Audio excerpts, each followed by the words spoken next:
वैष्णवांच्या घरी काय आहे? प्रेम सुख वैष्णवांच्या घरी आहे. एखाद्या श्रीमंत घरी जा आणि एखाद्या वारकऱ्याच्या घरी जा, लगेच फरक जाणवेल. एखाद्या श्रीमंत घरी जर आपण गेलो त्याला भेटायला, तर अगोदर तो येऊन भेटतो श्रीमंत, नंतर मग त्याच्या घरी आपल्याला चहा भेटायला येतो. वारकऱ्याच्या घरी जर गेलं तर अगोदर वारकरी भेटतो आणि नंतर चहा भेटतो. फरक आहे.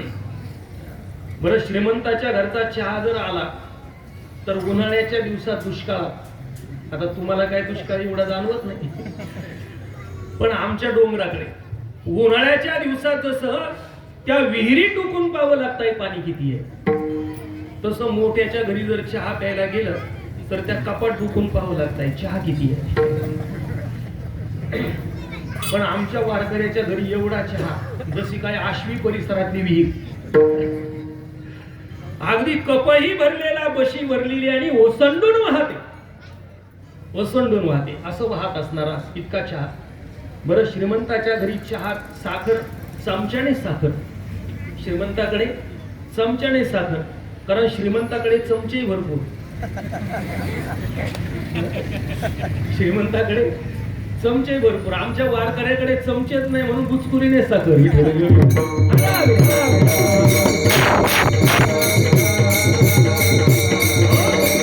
सुख जर पाहायचं असेल तर आमच्या वैष्णवांच्या घरी सुख पाहावं.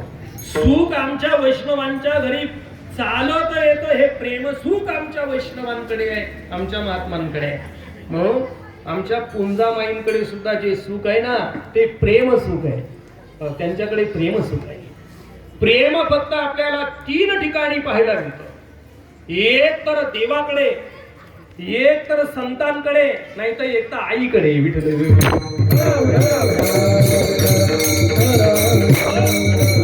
आईकडे सुद्धा प्रेम आहे ना. आई एवढं मुलावर प्रेम करते. लेकुराचे हित वाहे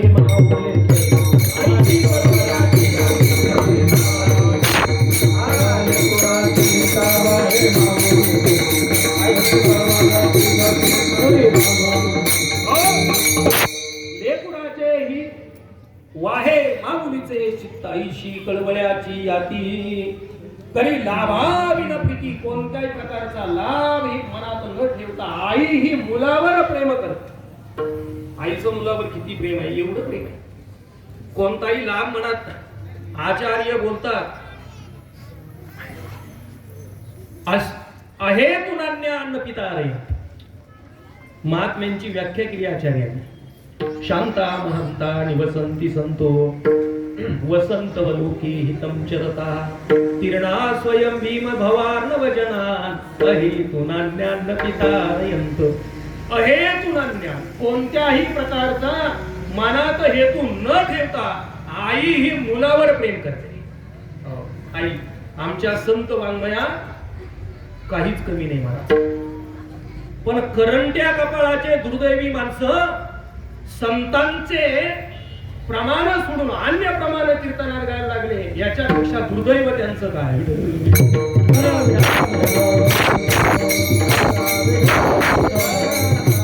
भान राहिलं नाही महाराज लोकांना. भान. वारकरी संप्रदाय म्हणजे यायचा, थांबायचं, कुणी कसं वागायचं हे वारकरी संप्रदायात चालणार नाही. संतांचे प्रमाण सोडून अन्य प्रमाण कीर्तनात गाणं, याच्यापेक्षा दुबळेपणा, गरीबपणा, करंटेपणा कोणता आहे? काय कमी आहे तुकोबारांच्या गाथ्यात? काय कमी आहे? तुकोबारा म्हणतात आईचं जे प्रेम आहे ते अहेतून अन्यान असणारं प्रेम आईचं प्रेम आहे. अनन्य प्रेम करते. लेकराचा कळवळा आईच्या अंतःकरणात आहे. पुंजामाईंना एवढा या भक्त मंडळींचा कळवळा की पुंजामाईंचं जीवन जर आपण पाहिलं तर पुंजामाई या लहानपणीच पुनदगाव क्षेत्रात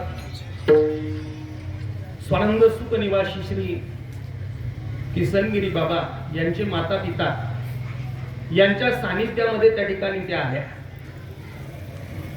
माईंचे आई वडील गव्हाची सोंगणी करण्याकरता गेलेले. तरवत किसनगिरी बाबांचे आई वडील गव्हाची सोंगणी करायला गेलेले. बाबाही लहान आणि माई सुद्धा लहान. दोघांनी त्या ठिकाणी खेळावं. माईंनी बाबांचा हात धरावा, आई वडिलांकडे आणावं.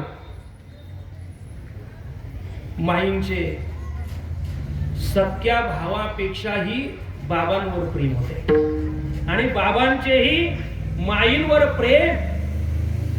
एवढं प्रेम, बहीण भावंडाचा संबंध एवढा प्रेमाचा असतो महाराज. एवढा जीव या दोघांचा, बहीण भावंडाचा एकमेकावर. माई थोड्याशा वयाने मोठ्या झाल्या. घरामध्ये मुलीच्या विवाहाची चर्चा अनायासे होतेच आहे. उपवर झाल्या माई आणि माईंचा विवाह सोहळा ठरवण्यासाठी मुलगा पाहायला म्हणून सुरुवात झाली. पण आता माईंना उपवर शोधायचा, मुलगा शोधायचा म्हणजे माईंसारखाच असावा. माई काय सर्वसामान्य होत्या का? माई म्हणजे प्रत्यक्ष जगदंबेचा अवतारच आहे. प्रश्न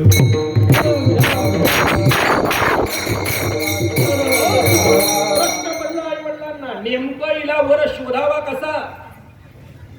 म्हणून इकडे तिकडे पाहत असताना त्या ठिकाणी माईंच्या कानावर ही गोष्ट गेली की माझा विवाह सोहळा होतोय. विवाह सोहळा हे करताय. माईंना प्रपंचामध्ये रस नव्हता. भगवान शिवशंकराची असणारी उपासना. माईंना संसार बंधनात पडायचं नव्हतं. कारण साधू हा कधीही कोणत्याही बंधनात राहत नाही. साधू हा बंधमुक्त राहतो. साधूला देशाचं बंधन नाही, साधूला वेशाचं बंधन नाही, साधूला काळाचंही बंधन नाही. देश वेश नवे माझा सहज फिरत आलो, करू सत्ता कवनावरी कोठे स्थिर राहिलो. देश वेशाचं बंधन साधूला, पण फक्त वेशामध्ये राहावं लागतं. याला कारण आहे, निदान अंगावर वेश असला ना तर वाईट विचार तरी मनात येत नाही. वाईट विचार मनात येत नाही. धोतर नेहरू घातलेला माणूस शक्यतो पिक्चर थिएटर मध्ये सापडायचा, कारण त्याला लाज वाटते. लाज. आपण जर तिथे गेलो आणि एखाद्याने पाहिलं तर सांगत. कधी कधी आमच्यावर प्रसंग येतो, रस्त्याने चालता चालता कुठेतरी एखाद्या वेळेस पाणी घ्यायचा वेळ येते. पाणी तहान लागते. एखादं हॉटेल जर पाहिलं तर लवकर तिकडे वळावंही वाटत नाही, कारण एखाद्याने पाहिलं, लोक पाणी घेऊन आलेलं पाहिजे नाही. बाबा काय पाहतील, हा हॉटेलमध्ये घुसून बाहेर निघला एवढंच पाहतील, कारण लोकांची नजरही तशीच आहे.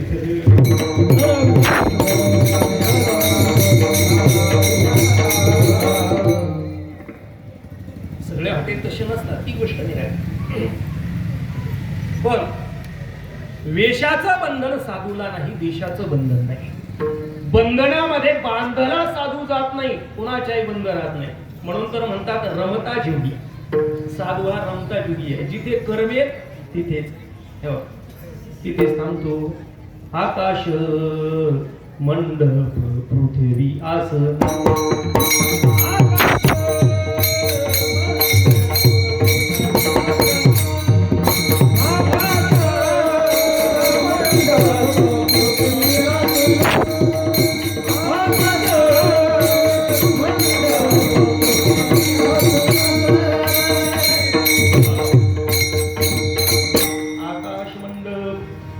पृथ्वी आसन, रमे तेथे मन क्रीडा करू. जिथे रमेल तिथे रमला, पण जिथे करमलं नाही ना तिथे फार लाख रुपये द्या साधू थांबणार. प्रपंचामध्ये साधूला अजिबात रस नाही. प्रपंचात रममान होणारा तो साधू नाही. उलट जाळोणी संसार बैसलो अंगणी. संसाराला जाळून परमार्थ रूपी अंगणात बसलेले आमचे साधू संत. माईंना प्रपंचात रस नव्हता, म्हणून माईंनी काय केलं, लग्नाच्या विवाहाच्या बंधनात पडायचं नाही म्हणून माईंनी गाव सोडलं, आई वडिलांचा त्याग केला आणि भगवान शंकरांची आराधना आणि उपासना करण्यासाठी स्वातंत्र्य मिळावं. कारण लग्न म्हणजे पारतंत्र्य, स्वातंत्र्य मिळावं यासाठी माई आई वडिलांना सोडून आपल्या या आश्वी गावात आल्या. आश्वी गावात एक महान शिवभक्त भगवान शंकरांची उपासनेत तल्लीन झालेली, दीन झालेली भैया बाबांच्या सानिध्यामध्ये माई आल्या. माईंना भैया बाबांनी अनुग्रह दिला आणि अनुग्रह देऊन माईंना त्र्यंबकेश्वरला नेलं. ब्रह्मगिरीची परिक्रमा माईंची करून आणली. माई बऱ्याच दिवस आश्वी गावामध्ये रममाण झाल्या, बऱ्याच दिवस राहिल्या.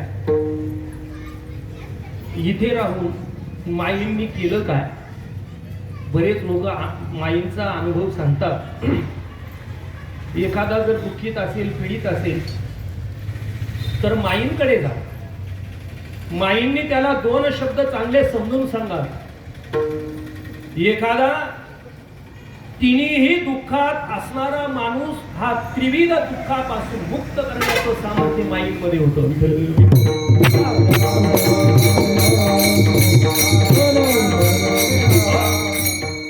एखादा जर आध्यात्मिक दुःखाने पीडित असेल तर माईंनी त्याला अध्यात्माचा उपदेश करावा. एखादा जर आदिभौतिक दुःखाने पीडित असेल तर माईंनी त्याला आदिभौतिक दुःखापासून मुक्त करण्याचा प्रयत्न करावा. एखादा जर आदिदैविक दुःखात पडलेला असेल तर माईंनी त्याला आदिदैविक दुःखातून मुक्त करण्याचा प्रयत्न करावा.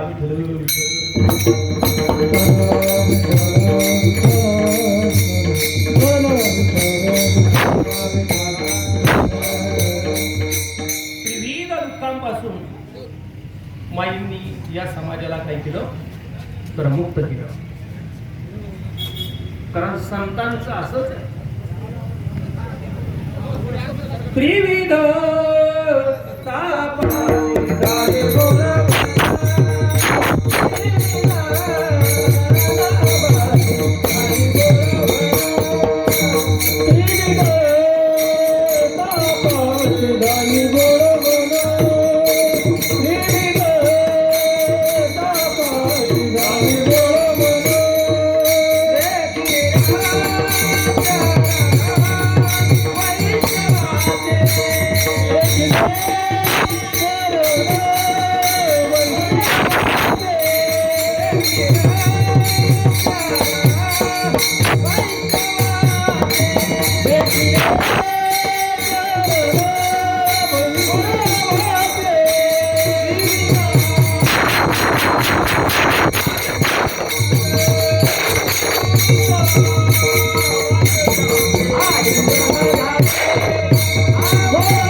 देखिल्या चरण वैष्णवांचे चरण देखिल्या त्रिविध तापाची बोळवण झाली.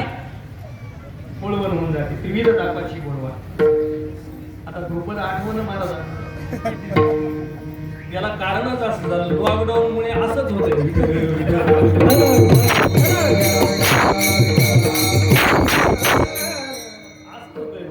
कारण होतंय काय, आता प्रॅक्टिस राहिली नाही ना जास्त. त्रिविध तापाची झाली बोलवण. माईंना पाहिल्याबरोबर तिन्ही तापाची निवृत्ती व्हायची. एखादा शारीरिक पीडेने आजारी असेल, माईंकडे गेला की माईंनी त्याला आपल्या जवळची असणारी त्या कुंडातली थोडीशी उदी द्यावी आणि त्याचं ते दुःख, शारीरिक पीडा ही त्या उदीने नाही शिवाय. एखादा जर फारच दुःखी आहे, जीवन जगण्याचा कंटाळा आल्यासारखं झालेलं आहे, हताश झालेला आहे, आणि माईंकडे जर गेला तर नुसतं माईंना पाहिल्याबरोबर तो सगळं आपलं जीवनातलं वाईट प्रसंग विसरून जातो. माईंचा चेहरा म्हणजे महान तपस्वीचा चेहरा. काहींच्या चेहऱ्याकडे जर पाहिलं आपण हसत जाऊन त्याच्याकडे पाहिलं की रडायला येतं. नुसता त्याचा चेहरा पाहिला की आपल्यालाच रडायला येतं, कारण त्याचा चेहराच मुळात रडका. काहींचा चेहरा जर पाहिला ना, फुटली गोवरी दिशे जैशी तोंडावरी, काय मग चेहरा पडले त्याच्यावर जसं जागतिक बँकेचं कर्ज असल्यासारखं, काय मग असा बसलेला शांत पार तोंड सोडून, जसं काय याला कोणी खेटर मारले एवढा चेहरा पडलेला, कायमच रडत राव. त्याला जर विचारलं बाबा रडतो का, तो म्हणतो नाही, क्या करू मेरी सूरत ही ऐशी आहे. माझा चेहरा कसा आहे. पण माईंकडे जर पाहिलं तर प्रसन्न वाटा. आता ही माईंची आतमध्ये असणारी मूर्ती जर पाहिली ना, नुसतं माईंकडे पाहिलं की असं वाटतं माई बसलेल्याच आहे, अत्यंत प्रसन्न भावमुद्रा. आणि अशा पुण्य पुरुषाचं, कारण ते माईंच्या चेहऱ्यावर जे तेज आलं ना, ते तेज हे तपश्चर्येचं तेज आहे. आणि आपल्या चेहऱ्यावर जे तेज आहे ना, हे संसाराच्या चिंतेची काळीमा आहे.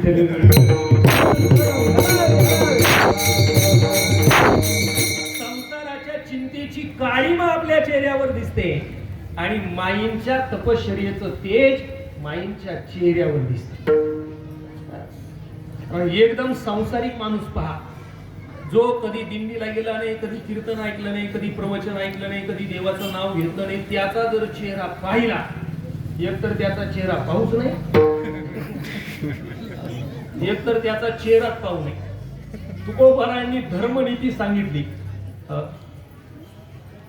प्रभातेनं घ्यावे नाव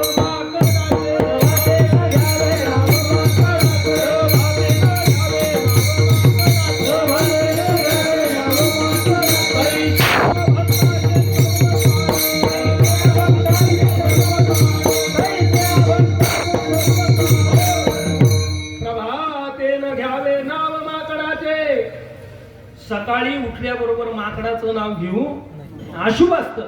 माकडाचं नाव जर घेतलं, त्याचं माकडाचं नाव सकाळी उठल्याबरोबर कधीच घेऊ नये, अशुभ आहे. पण हे माकडाचं नाव घेऊ नये हे तर खरंच आहे, पण अभक्ताचं कधीच घेऊ नये. माकडाचं सकाळी घेऊ नये आणि अभक्ताचं नाव कधीच घेऊ नये, पाप लागतं. माईंचा चेहरा जर पाहिला तर टवटवी चेहरा आहे. आमच्या वारकऱ्याचं तेच पाहतो. वारकरी दिंडीत जर चालला तर त्याला खायला वेळेवर नसतं, झोपायला वेळेवर नाही, पाऊस एवढी त्याचे हाल. पण हरिपाठ आणि कीर्तन चालू झालं की वारकरी नाचायला लागलाच. काही लोक जळतात, काही जळू असतात, जळू. कारण आजार आहे, काही असेच आजार आहे, स्वभावावर आजार, स्वभावावर. एखाद्याचं जर कायमच डोकं दुखत असेल, किती गोळ्या घ्या फरकच पडत नसेल, तर समजावं याला दुसऱ्याचं चांगलं झालं की याचं डोकं उठलंच. एखाद्याला जर नुसती जळजळत होत असली, पित्त, त्याला जर पित्तच असलं, किती पार जेलुसिल घ्या, कोणती ओमेज घ्या, ओमिडी घ्या, काही घ्या, रेंटेडिन घ्या, कोणती गोळी घ्या पित्ताची, आल्याचे पार पावशेर आलंय का, पण पित्त जर जात नसेल त्याचं, तर समजावं याला जळवा जाईल, हा जळू आहे. दुसऱ्याने गाडी घेतली की याचं पित्त वाढलं, दुसऱ्याच्या कांद्याला चांगले भाव गेले की याला जळजळ चालू झाली. म्हणजे काही आजार आहे, आशेच आहे, स्वभावावर आजार आहे. एखाद्या माणसाला जर शुगर असली तर समजावं हा माणूस फार गोड आहे.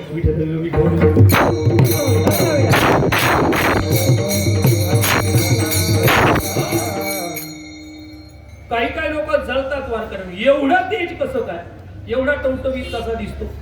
तुम्ही पहा, एखादा 50 वर्षाचा वारकरी आणि एखादा 50 वर्षाचा संसारिक पहा, नुसता संसार करणारा, लगेच फरक जाणवे.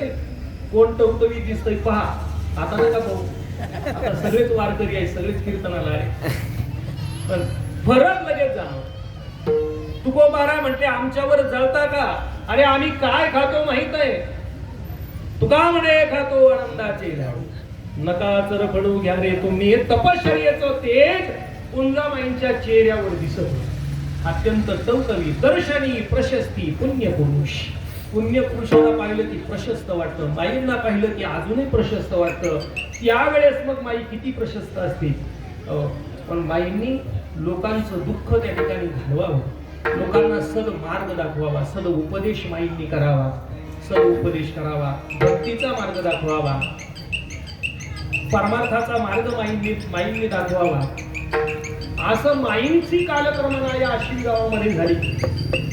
पण साधू जास्त काळ एका गावात थांबत नाही. न तेषु रमते हुदाहा. सुज्ञ माणूस जास्त काळ एका गावात थांबत नाही. माईंनी आश्वी सोडली.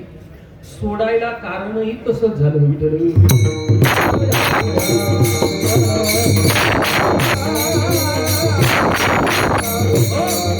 आश्वी सोडायला कारण झालं, कारण कारणाशिवाय साधू कुठेही जात नाही. काय कारण झालं? स्वानंद सुख निवासी श्री बाबांचं, किसनगिरी बाबांच्या असणाऱ्या शिष्या गोदावरीबाई यांच्यापर्यंत माईंची कीर्ती जाऊन पोहोचली.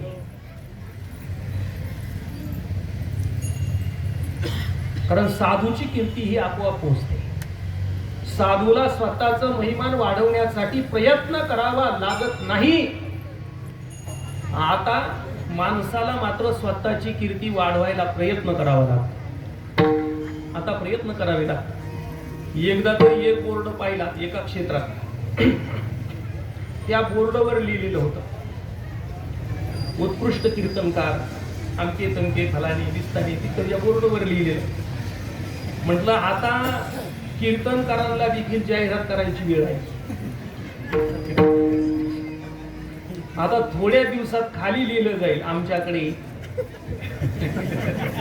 सप्ताहातील, वरातीचे, बारशाचे, पाचवीचे, दहाव्याचे, वर्ष श्राद्धाचे, वास्तुशांतीचे कीर्तन योग्य भावात करून मिळेल.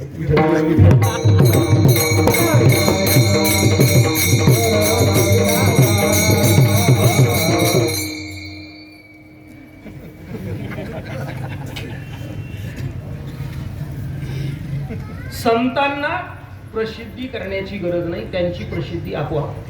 वाऱ्या हतिमाप झाले सज्जनांचे कीर्ती मुख त्यांचे नारायण. प्रत्यक्ष भगवान त्यांची कीर्ती होऊन सगळीकडे पोहोचव. माईंची कीर्ती महाराष्ट्रभर त्या ठिकाणी संपूर्ण सगळीकडे पसरायला लागली. गोदामाईंच्या कानावर माईंची कीर्ती गेली. त्या स्वानंद सुख निवासी श्री किसनगिरी महाराज बाबांच्या शिष्या होत्या. गोदावरी माईंनी बाबांकडे हट्ट धरला, बाबा मला माईंची भेट घालून द्या, माईंची भेट व्हावी असा आशीर्वाद द्या. बाबांनी सांगितलं की गोदाबाई, ज्या वेळेस मी वैकुंठाला जाईल ना त्याच वेळेस तुला माईंची भेट होईल. तशी माईंची भेट होणार आहे. कारण साधूची भेट होणं सोपं नाही महाराज. एक वेळेस देव भेटेल पण साधू लवकर भेटणार नाही.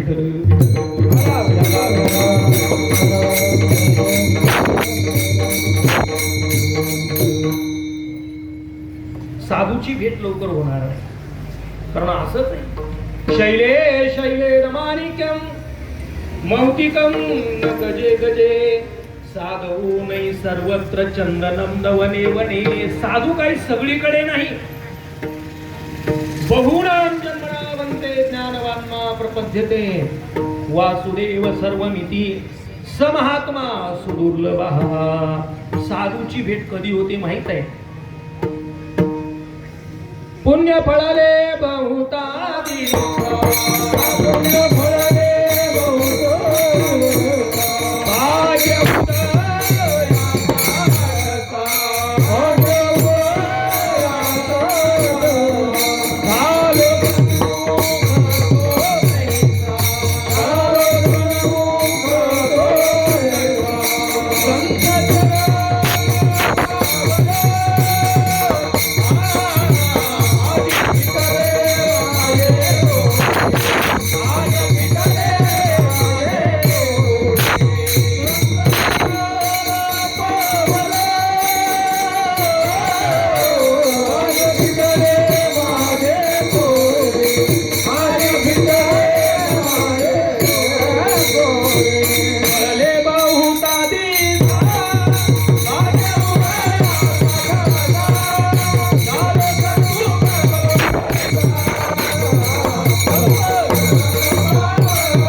बहुता दिसा. ज्या वेळेस पुण्य या ठिकाणी फळाला येईल, ज्या वेळेस आपल्याला पुण्य फळ द्यायला येईल, त्याच वेळेस साधूची भेट होईल. तशी साधूची भेट होणार नाही. ते निपट निरंजन लाल म्हणून एक साधू होऊन गेले युपीचे. ते सांगतात, तात मिले कुणी मात मिले, सुत भ्रात मिले, युवती सुखदायी, राज मिले गजबाज मिले, सब साज मिले, मनोवांचित पाही, लोक मिले विधी लोक मिले, सुर लोक मिले, वैकुंठ ही जाये, कहे निपट निरंजनाला, और सब कुछ मिले, पर संत समागम दुर्लभ भाई. विठ्ठल विठ्ठल. संतांचा समागम मिळणं अत्यंत दुर्मिळ आहे, दुर्मिळ आहे. पुण्य पापाने होतो तो पाप्याचा समागम, आणि पुण्याईने होतो तो संतांचा समागम. म्हणून तुकोबाराय सुद्धा देवाला म्हणतात, कोण पुण्य त्यांचा होईल शिव. मला त्या संतांची भेट कोणत्या पुण्याईने होईल देवा, मला तुम्ही सांगा. म्हणून संतांची भेट होणं दुर्मिळ आहे. एक वेळेस देव लवकर भेटेल. तुम्ही तुम्ही म्हणाल काही बोलता, देव लवकर भेटेल. देव भेटणं काही एवढं सोपं आहे का? देव भेटणं किती अवघड आहे माहित आहे. स्वानंद सुख निवासी श्री वृंदा महाराज विजूरकर सांगायचे, देव भेटणं किती अवघड आहे आणि देव भेटणं सोपं किती आहे भाऊ. देव भेटणं फार सोपं आहे, फार सोपं. सुनील महाराज, एवढं सोपं आहे, एवढं सोपं आहे देव भेटणं. किती सोपं आहे सांगू का?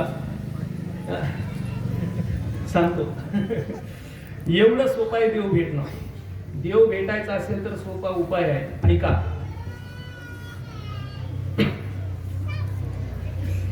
झोपलेला वाघ, तुमच्याकडे वाघ आहेत ना? भरपूर आहे.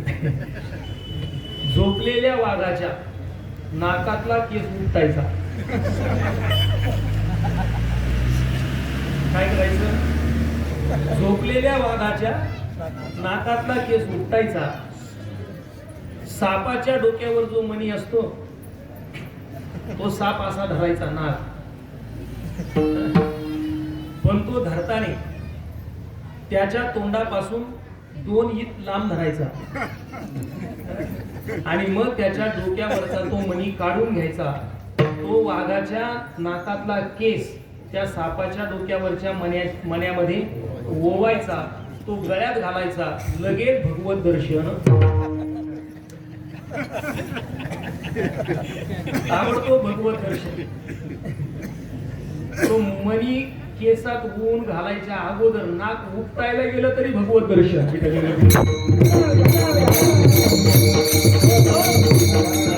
केसाला हात लावला की तद्धाम परमम. असं करू नका, विनोदाने सांगायची गोष्ट. देव भेटणं अवघड आहे, अवघड आहे. पण देव लवकर भेटतो. तशाहम सुलभ पार्थ नित्य युक्तस्य योगिना अनन्य चेता सततम यो मां स्मरति नित्यशः. तशाहम सुलभ पार्थ नित्य युक्तस्य योगिना. देव भेटणं सोपं आहे की नाही? सोपं आहे. भगवंत म्हणतात आमचे निळोबाराय, जगद्गुरु तुकोबारायांची भेट व्हावी म्हणून निळोबारायांनी अनुष्ठान मांडलं. 14 दिवस निळोबारायांनी अनुष्ठान मांडलं आणि 14व्या दिवशी तुकोबाराय भेटावं म्हणून मांडलेला अनुष्ठान. पण अगोदर कोण भेटलं? अगोदर देव भेटले. देव आले, म्हटले निळोबाराय उठा, मी आलेलो आहे. निळोबारायांनी सांगितलं देवा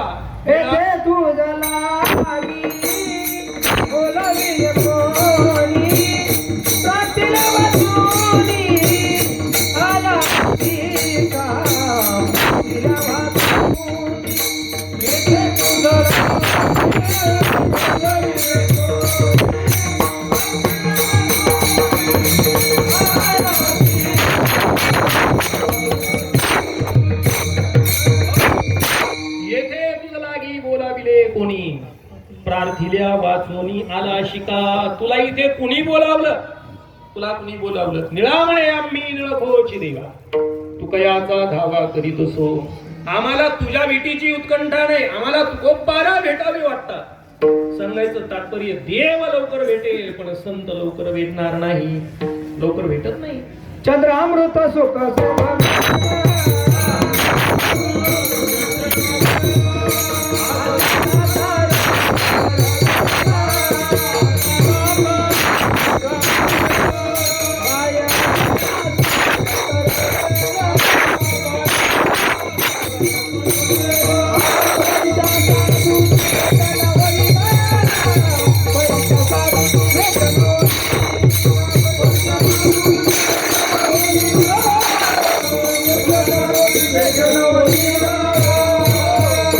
चंद्रामृत असते सेववील असता जाता रवी धरवील बाह्य हिळा सागर तरवेल पर्या साधूची भेटी न होईल गा संत भेटणं अत्यंत दुर्मिळ आहे. गोदावरी माईंनी इच्छा व्यक्त केली, बाबा मला माईंची भेट व्हावी.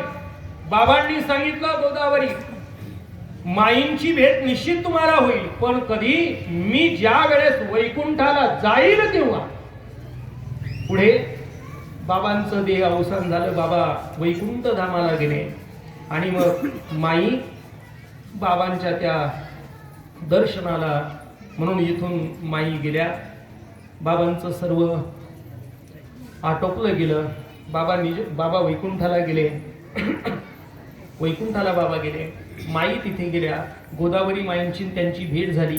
पुढे मग माई तिथेच बराच काळ रममाण झाल्या. मग माई पुनदगावला पिंपळगावला गेल्या. पिंपळगावला एक कुटुंब होतं साहेबराव पाटील म्हणून, त्यांच्याकडे माई बऱ्याच दिवस राहिल्या साहेबराव पाटलांकडे. पण वय झालेलं, क्षीण झालेलं, जीर्ण झालेलं शरीर माईंचं. मग माई तिथून पुलतांब्याला बऱ्याच काळ आल्या. पुलतांब्याला येऊन माईंनी भवानी जगदंबेची आराधना केली. माईंना आई भवानी प्रसन्न झाली. सप्तशतीचं हवन केलं माईंनी. माईंना जगदंबा माता प्रसन्न झाली आणि माई ज्या बोलेल त्या व्हायला लागलं. माईंची सत्ता काळावर सत्ता माईंची सत्ता निसर्गावर, एवढं माईंचं जीवन या ठिकाणी उज्ज्वलित आणि प्रज्वलित दिव्य अशा प्रकारचं माईंचं झालेलं जीवन. माई तिथे पुलतांब्याला भगवान शंकरांच्या मंदिरामध्ये तपश्चर्या करत बसलेल्या 24 वर्ष माईंनी तपश्चर्या केलेली आणि माईंची तपश्चर्या फलद्रूप झाली. माईंची परीक्षा पाहिला म्हणून भगवान